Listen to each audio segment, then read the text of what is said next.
This is The Law Matters. Of course it does. Hi, I'm Debbie Moraes, your host and moderator. As we tell you, this program was created to educate, inform, and help you decide how to protect yourself, your family, and your business when it comes to issues regarding legal matters.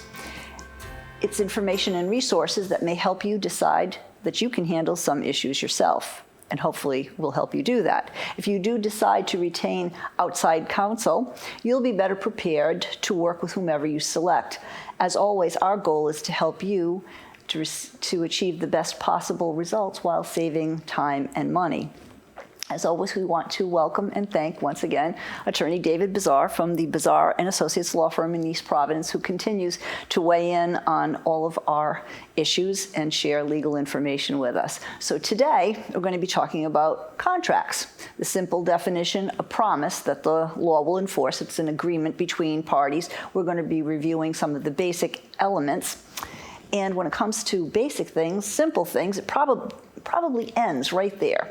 Interpretations of laws and vary state to state. Some are common throughout the country, but who makes the promise, how they make it, the details surrounding it, they all can pose issues for you, which we're going to be reviewing today. We're wondering if you've had an occasion to think about how many different kinds of contracts there might be and what a remedy is anyway. Many issues occur when you're dealing with contracts. Some things are written, some things are not. What are the hazards? So let's begin with our legal eagle. David, give us a primer on what a contract is. You covered it a little bit. The end of the story. It's an enforceable promise in many ways. So what are the elements of a contract? There has to be an offer, an acceptance, consideration. It has to be about the contract has to be legally enforceable in the sense that what you're contracting to do is legal, and I can talk about that a bit. And in some instances, does it have to be in writing? What are the formalities of the contract? The statute of frauds covers whether or not a contract can be enforced if it's just an oral contract or if it has to be a written contract. And so those are the basic elements that would go into deciding whether or not the promise, as you said, is enforceable. So when people talk about the offer, what does that actually encompass? Because contracts vary in so many ways. Give us examples. So there's a number of different types of contracts with offers, and when is there an offer and not an offer is the subject of perhaps the first 4 weeks of contract law when you're in law school, but we'll cover it in a couple of minutes. So what is an offer? It has to be specific in terms of what you're agreeing to be bound to. It has to be communicated in such a way that it's understood, so that whoever the offer is made to can accept the offer based on the terms that have been communicated. So, and one of the examples that's often given is someone posts a sign for reward for the return of their lost pet, dog, cat. Is that specific enough? Not necessarily, because how much is the reward for? And what do they have to do in order to be accepting that reward? So usually you'll see those $500 reward for the return of my lost dog. If someone goes out and finds the dog and returns the dog, and they saw that sign, and that was the basis upon which they acted, I believe you could argue that a contract was entered into because you made the offer, they saw the offer, they accepted the offer, they acted, that's the consideration, in return for accepting the offer. They were old enough to enter into the contract, so they had capacity, and it's a legal thing in which to make a contract. So you could see the terms were all spelled out, and you now have an enforceable contract. As opposed to someone found the dog, returned the dog, never saw the offer for the reward. Are they entitled to the money? Not maybe as a basis in the law for a contract, because they never saw the offer and accepted the offer. They just acted. And so what would happen later on if they saw that that sign hadn't been taken down and said, wait a minute, that's the dog that I just returned? Do they have some recourse? That would be looking for a contract based on past consideration. Oh, another technicality. Which probably would not make it an enforceable contract. So when you talk about what the specifics are, often the devil's in the details. If the person, let's go with your example. I saw the dog. I called you about the dog. In no way am I entitled to that reward, right? If I saw the sign, but I only saw it. I didn't capture it, scoop it up, and deliver it to you. If the sign said, this is where I was very careful with what the specifics of the contract devil's are, in the detail. That $500 reward offered for the return of the dog, you're seeing the dog didn't return the dog. And if I happen to be 4 years old, 6 years old, cute little dog, I scooped up the dog. My father, mother saw the contract, saw that offer posted, took it to you. Here's the dog. I'm only 4. Do I get that money? Well, the mother, do I have capacity? The mother and father doesn't. might be able to get the money because they saw the sign, they returned the dog. Capacity, though, you have to be 18 years old in most jurisdictions to enter into a contract. So it's funny, in this one little scenario that we're discussing, so many little wrinkles are the very things which, of course, give lawyers reason to start a contract in the first place and then have to litigate or deal with it later. You can talk about the capacity that you raised with the 4-year-old. Where you might see that as a more interesting issue is what about the 17-year-old who goes into a automobile dealership to buy a car, signs a contract, and then wants out of the contract, and they're not old enough to enter into a contract. They didn't have the capacity to enter into the contract. They should be able to void that contract because it was void at, as they say, ab initio at the beginning, since they didn't have the capacity to enter into the contract. Good to know. I think there used to be stories about how 12-year-olds might sign for the salesman who came to the door and said, wouldn't you like that encyclopedia for however many hundreds of dollars? And the child signed for it, of course, having no capacity to sign for that. No legal capacity to enter into the contract. So what does consideration mean? Does it always mean money? No. In fact, the example we just gave was there was $500 reward, which was the consideration for entering into the contract, and the person who did the act acted in response to that consideration. But there are contracts, for example, where the acceptance of the contract like that doesn't have a monetary consideration. The promissory estoppel, or the case where the uncle asked his nephew to give up smoking and drinking for a year. And if he did, he would put him in his will or leave him money or give him money.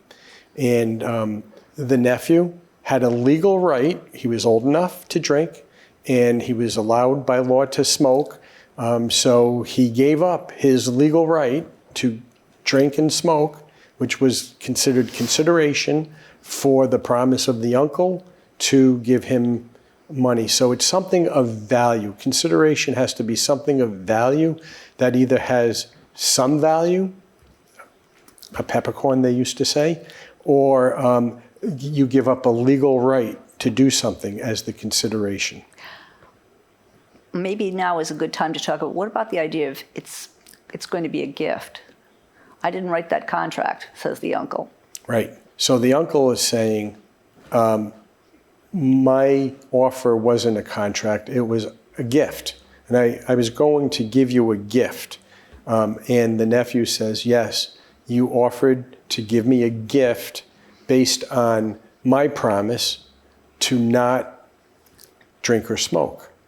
Well, that promise not to drink or smoke and then following through on it, which was done at the request of the uncle, makes that consideration that makes the gift no longer a choice, but a contract. And I guess another example of that was somewhere along the line that the uncle said, if you stop smoking, I'll give you X dollars. And of course, that'll be helpful because you're going to buy a house next year or whatever. And the nephew quit smoking or drinking or whatever it was, and he then put the deposit on the house in anticipation of his uncle observing and upholding his duty or whatever that's called. And now is it something that is actually a legal thing because he, the nephew, actually entered into a contract contingent upon, expecting that money? How does that change? Yeah, he acted in reliance on the offer or promise of his uncle. So sometimes the folks trying to get out of an agreement or contract will raise that it's not in writing, that there's no consideration, that there was no offer made. But you can sometimes create an implied contract or a contract that arises based on detrimental reliance, which means that the nephew, to his detriment, signed a contract to do something based on the offer his uncle made. And so that can create a contract or an implied contract in and of itself. Are these the kinds of things that bring people to court, David? Often, yes. And what makes our system of business operate and the way people conduct commerce is because they know that if someone has entered into a contract and someone breaches that contract, they're able to take it to court to enforce it. And that's one of the things that our judicial system and our system of business is built on. So you've always said that when something is going on, you need to document. Well, this was uncle talking to nephew. There wasn't a signed, well, there might have been, but in this case, say there was not a signed, sealed piece of paper. If you do this, then I'll do that. How is this defensible? He said. Yeah, so oftentimes it becomes one word against another, but usually and hopefully there's some evidence of that. It might have been witnesses who heard the promise. It may have been made in such a way that it's documented. When the ability to send emails back and forth started many years ago, there were emails, I'll do this, responses, well, okay, but I want this. And eventually we were able to say that those were evidence of the contract that was entered into between the parties because they were communications back and forth. So there's many different ways as technology advances and we deal with things that you can create contracts in either email or promises made in front of other people that don't need to be in writing, that type of thing. But I was only kidding, says the uncle. That wasn't really what I wanted to do. It becomes a matter of evidence and proof. Okay. And so what's an interesting case, actually, on kidding or capacity and that type of thing, are two folks that were back and forth about the purchase of real estate in Georgia. And the one fellow kept trying to buy this property from the other fellow. And he hounded him and was back and forth with him, wanting to buy the property. The guy didn't want to sell it. Maybe I'll sell it, maybe I won't. And so one night, I think, as the story goes, they're at a bar and they're drinking and they're back and forth. And the fellow who didn't want to sell the property finally relents and he puts it down on paper, a napkin. And they write out, I will sell you, I'm going to call it Blackacre because that's what they always use in the law when they don't have the actual information. I will sell you Blackacre for $300,000, and all the terms of the sale of Blackacre are spelled out. Now, this sale of real estate based on the statute of frauds has to be in writing. So is that writing on a napkin a writing? And is it legal and is it enforceable? And they both signed it. And the fellow, after a night of drinking, said, yeah, I was just kidding. I didn't really mean it. I'm not going to sell it to you. And the other fellow said, no, we have a contract. I'm going to sue you to enforce the contract. So the first offense, is that writing sufficient? Well, yes, it contained all of the terms of the agreement. That spelled out the location of the property being sold, the parties to the property, the amount that it was being sold for. So it was sufficient. The next defense was I didn't have the capacity. I think the phrase that was used was, I was high as a Georgia pine from drinking that night.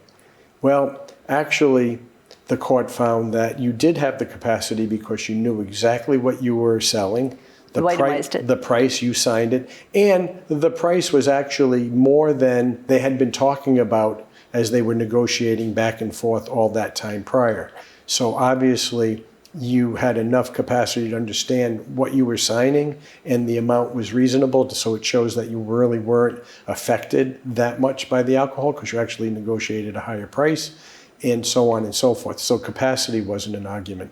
There had been an offer and an acceptance and a signature and consideration, so all the other terms of the contract were met. It was in writing, and the capacity argument didn't fly, so the sale went through.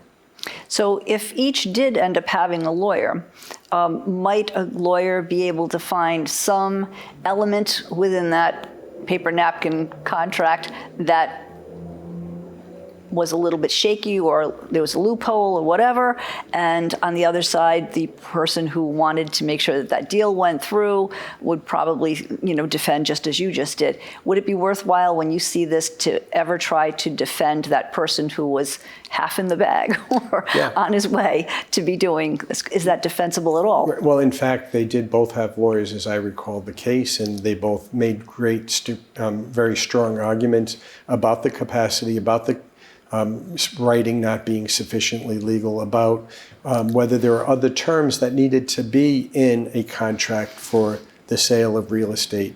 And the court found that despite very good lawyering on the one side, the other side had more of a compelling case and enforced the contract on talking about remedies, a complaint for specific performance, which is, you agreed to sell me the property. I am going to ask the court to enforce that contract requiring you to sell me the property.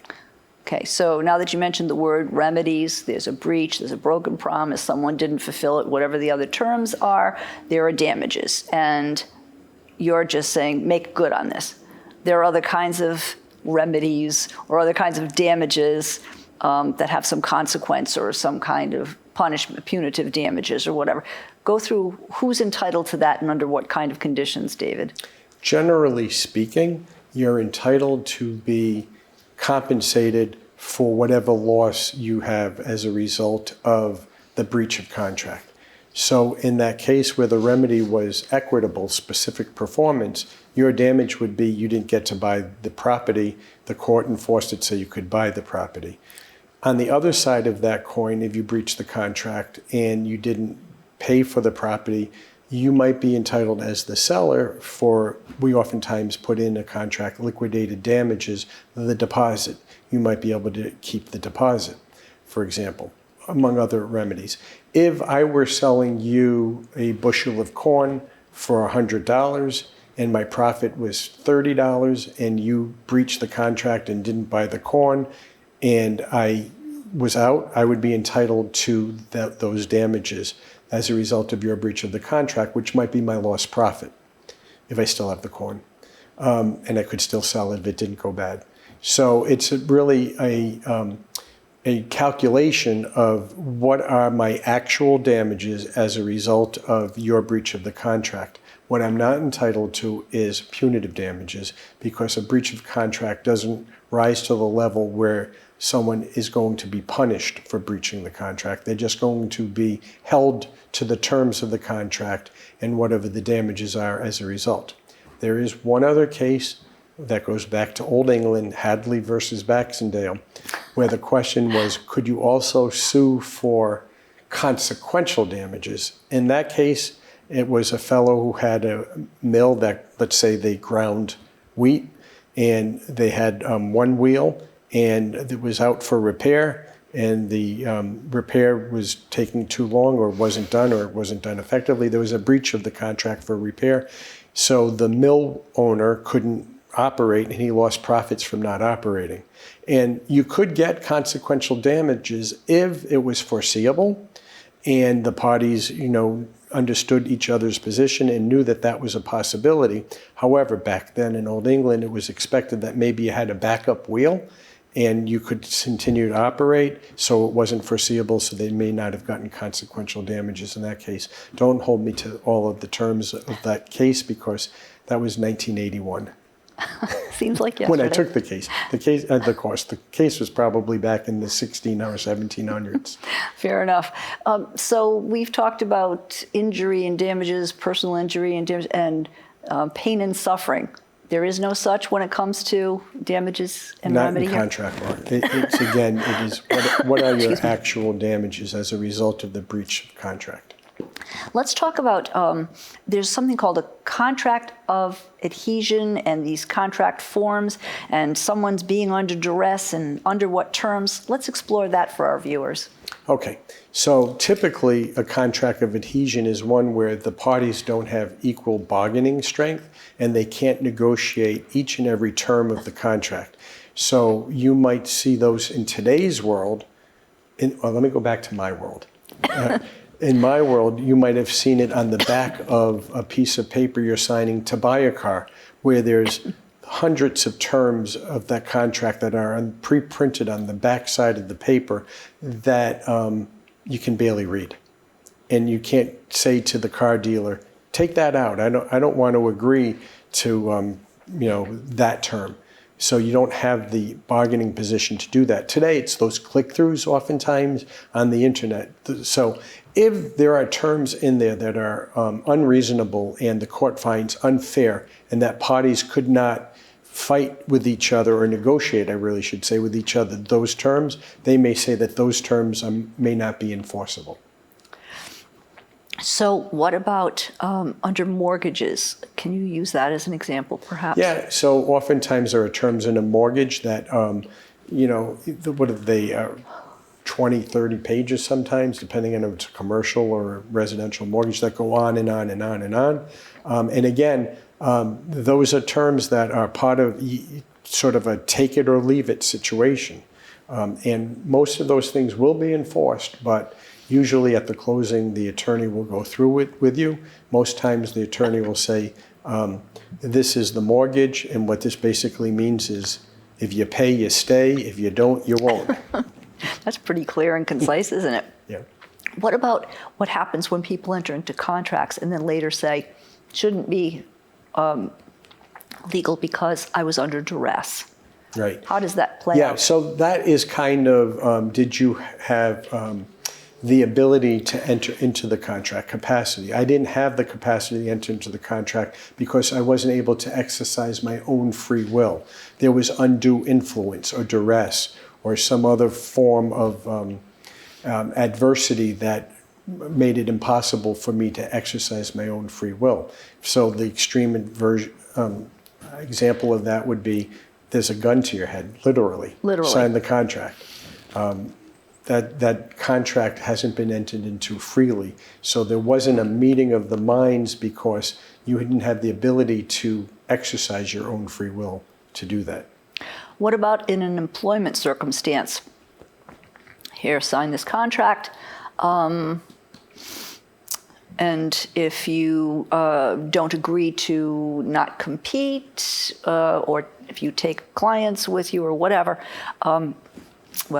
you might not get the job. Yeah. Implied, or whether it was implied or it was explicit. How does that play out? So oftentimes there are certain types of contracts that have special enforceability issues. Employment contracts are certainly one of them. Non-compete in general have also been looked at by courts sometimes skeptically. So you can contract usually on any terms that you want, as long as you said you were operating without duress and you had your ability to enter into it. But where you can't negotiate and you don't have that ability to say this term's acceptable to me or that term's not, that's sometimes an employment contract or non-compete. Courts will step in and say, no, this is overreaching. We'll enforce this part of the contract, but not that part. It makes sense that there are times when people can enter into some kind of agreement and not need two lawyers and all the rest of that. But when you're presented with some contracts, you don't always have an opportunity, it seems, to go through it and vet it. Two examples that come to mind: signing up for your phone, or even from what I've seen, people who sign on for timeshare. There's about 42 pages.